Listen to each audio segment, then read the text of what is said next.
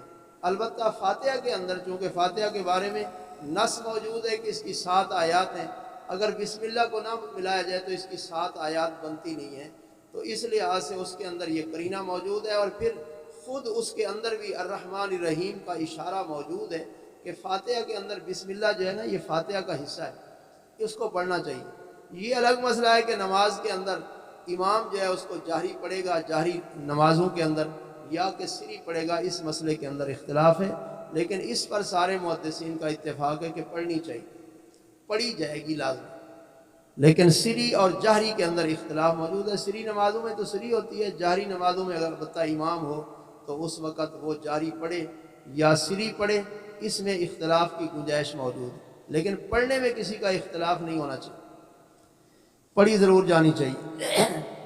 تو حافظ ابن حجر رحمۃ اللہ علیہ فرماتے ہیں کہ یہاں فرشتے نے نبی علیہ السلام کو دبایا ہے، تو یہ ایک تعلیم کا انداز ہے کہ استاذ کو یہ چاہیے کہ طالب علم کو ہمیشہ سبق کی طرف متوجہ کیا کرے، تو متوجہ کرنے کے لیے اگر شاگرد کو ڈانٹنا پڑ جائے تو اسے ڈانٹا بھی جا سکتا ہے اور اسے ادب بھی سکھایا جا سکتا ہے، اگر اس کے اوپر سختی کرنی پڑ جائے تو سختی بھی کی جا سکتی ہے، لیکن ایسی سختی جو اس کو تعلیم سے متنفر نہ کرے بلکہ تعلیم کی طرف راغب کرے، یہ بات ضرور ہونی چاہیے۔ اقرا بسم ربک الذی خلق، اقرا آپ پڑھیے بسم ربک اپنے رب کے نام کے ساتھ، الذی خلق جس نے پیدا کیا۔ اب یہ اللہ کی صفتیں ہیں، آپ پڑھیے رب کے نام کے ساتھ، تو آگے کہ کس رب کے نام کے ساتھ پڑھنا ہے، کیوں پڑھنا ہے، مقصد کیا ہے، اور نبی علیہ السلام کے اندر رغبت پیدا ہو اس تعلیم کی، اس لیے آگے اللہ کی صفات کا ذکر ہے، اس کی قدرتوں اور اس کی قوت کا ذکر ہے کہ اللہ کتنا طاقت والا ہے اور کیسے اس کے حکمت والے کام ہیں، ان چیزوں کی طرف اشارہ کرنے کے لیے اگلی آیات کے اندر اللہ کے ان اوصاف کا ذکر ہے۔ اقرا آپ پڑھیے بسم ربک اپنے رب کے نام کے ساتھ، الذی وہ رب خالق جس نے پیدا کیا، یعنی وہ رب جو تمہارا خالق ہے۔ ویسے تو لغت کے اندر رب تو کئی ہے نا، عربوں کے اندر بھی جیسے سورہ یوسف میں موجود ہے، ارباب متفرقون خیر ام اللہ الواحد القہار، یہ سورہ یوسف کے اندر موجود ہے۔ یوسف علیہ السلام نے اپنے جیل کے ساتھیوں سے یہ کہا تھا کہ زیادہ رب جو ہیں، اور اسی طریقے سے کہا تھا انہ ربی احسن مثوائی، یہ میرا رب ہے، میرا پالنے والا ہے جس نے میرا ٹھکانہ اچھا کیا ہے، تو رب لفظ اضافت کے ساتھ استعمال ہوتا تھا، اسی لیے قرآن مجید نے یہاں صراحت کی ہے۔ اور ایک عالم کو بھی چاہیے کہ جس وقت وہ اللہ اور اس کے رسول کا تعارف کراتا ہے، خاص کر اللہ کا تعارف، تو تعارف اس انداز میں ہونا چاہیے کہ خالق اور مخلوق کا فرق رہنا چاہیے، واضح واضح فرق، اور اللہ کی شان بلند ہونی چاہیے، اس طریقے سے اللہ کا تعارف کروایا جائے۔ ہر مجلس کے اندر، ہر اپنی گفتگو کے اندر اللہ کو ہمیشہ نمایاں رکھا جائے۔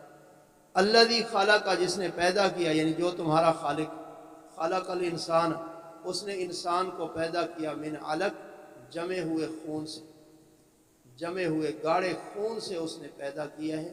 اقرا آپ پڑھیے، اس کے بارے میں تو حدیث کے اندر موجود ہے کہ جس وقت اللہ کسی کو بنانا چاہتا ہے تو اس وقت جو ہے وہ مادہ کے رحم کے اندر نطفہ ٹھہرا دیتا ہے، 40 دن تک یہ نطفہ رہتا ہے، 40 دن کے بعد پھر یہ جمع ہوا خون بن جاتا ہے، 40 دن تک یہ جمع خون ہی رہتا ہے، اس کے اندر جو اللہ چاہتا ہے تاثیریں پیدا کرتا رہتا ہے، پھر 40 دن کے بعد وہ بوٹی بنتا ہے، پھر 40 دن کے بعد آگے پھر اب اس بوٹی کے اندر ہڈیاں، اس کے اعضاء، یہ ساری چیزیں بنائی جاتی ہیں، حتیٰ کہ جب 5واں مہینہ شروع ہوتا ہے تو اس کا وجود بن جاتا ہے، اعضاء بن جاتے ہیں جو اللہ نے بنانے ہوتے ہیں۔ جب 5 ماہ مکمل ہونے کو ہوتے ہیں تو اس کے اندر روح پھونک دی جاتی ہے۔ 6 ماہ میں یہ بچہ یہ واقعتاً ایک جاندار بن جاتا ہے، حیات والا بن جاتا ہے۔ تو اسی لیے فرمایا اقرا، آپ پڑھیے، وربک الاکرم، اور آپ کا رب بہت معزز ہے، یعنی آپ کے رب کی شان اتنی بلند ہے کہ ہم بیان نہیں کر سکتے۔ یہ تو تھوڑا سا اس کا تعارف کروایا ہے کہ جس نے انسان کو اس طریقے سے بنایا، کہاں جمع ہوا خون اور کہاں اتنا بڑا خوبصورت انسان جو نخرے کرتا ہے۔ ہاں جی، اس کے اندر بڑا فرق ہے، یہ انسان تو سوچ سکتا ہے نا، لیکن اللہ نے اس کو کتنے مراحل سے گزار کے ایسا خوبصورت انسان اپنی مخلوق بنا دی ہے۔ انسان کو بھی اس کے اندر اوپر بہرحال سوچنا چاہیے کہ اللہ نے مجھے کس طریقے سے بنایا اور کتنی مجھے عزت بخشی ہے۔ مجھے بھی اللہ کا اتنا ہی خیال، اس کی قدر، اس کی منزلت بیان بھی کرنی چاہیے، جاننی بھی چاہیے، اور اس کا احترام اسی طرح کرنا چاہیے جیسے اس کو لائق ہے۔ اقرا وربک الاکرم، آپ پڑھیے اور آپ کا رب الاکرم بہت ہی عزت والا، بہت ہی سخاوت والا، بہت ہی اکرام والا، شان والا ہے، یعنی جس کا انسان تصور سے بھی باہر ہے۔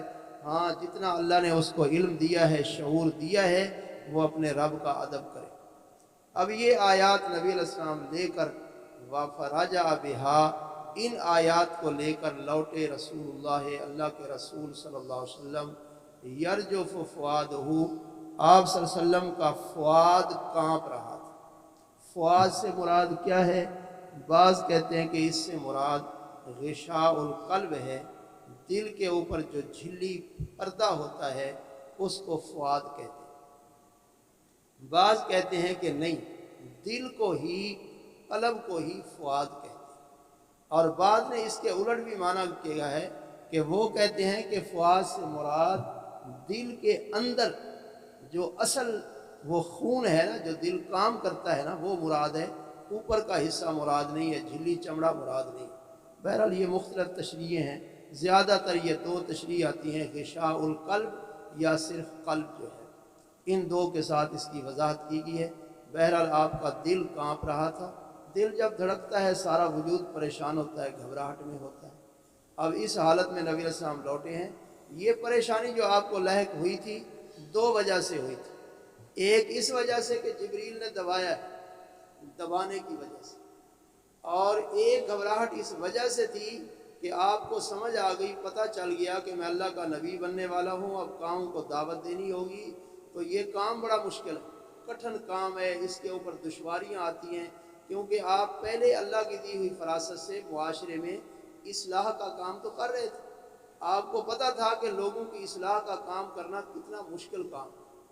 لوگ باتیں کرتے ہیں، آج آپ اپنے دور میں دیکھ لیں کہ ایک مولوی آدمی کسی جگہ کام کرے تو لوگ پتہ نہیں کیا کچھ کرتے ہیں۔ ہاں جی، تو کبھی تو دل کرتا ہے انسان کا کہ سارا کام چھوڑ دیں، ہاں جی، نہ پڑھائے چھوڑو کر، اس سے بہتر ہے کہ بندہ کوئی تجارت کر لے، وہ بہتر ہوتی ہے، آرام سکون سے سویا کرے، آرام سے اٹھا کرے، آرام سے اپنی دکان پہ جائے۔ ہاں جی، 4 بندوں کو گالیاں دے، کوئی غصہ بھی نہیں کرتا، لیکن آپ تو گالیاں سننی پڑتی ہیں نا ہر جگہ، ہر موقع کے اوپر۔ اپنے رشتہ داروں سے، رشتہ دار بھی جڑے ہوتے ہیں، کہتے ہوتے یار تو چنگا بلا بندہ سے، تینوں کی ہو گیا، یعنی وہ مولویوں کو بندہ بھی نہیں سمجھتے۔ اللہ سے بندہ چنگا بلا پڑھا لکھا ہو گیا تو کس پاسے ٹور پہ، یعنی لوگ سمجھتے بھی نہیں ہیں کہ یہ بھی کوئی انسان ہے، عجیب عجیب باتیں کرتے ہیں۔ اب نبی علیہ السلام کے ذہن میں یہ ساری چیزیں تھیں کہ جو بندہ اصلاح کا کام کرتا ہے نا، اس کے لیے تو بڑے مسائل ہوتے ہیں، بڑی مشکلات ہوتی ہیں، لیکن دوسری طرف یہ بات بھی ہے چونکہ آپ پہلے آثار سے جان چکے تھے نبی بننا ہے، تو اس طرف سے ایک یہ شان بھی ہے، رتبہ بھی ہے، اس لیے یہ پریشانی ہوتی ہے بندے۔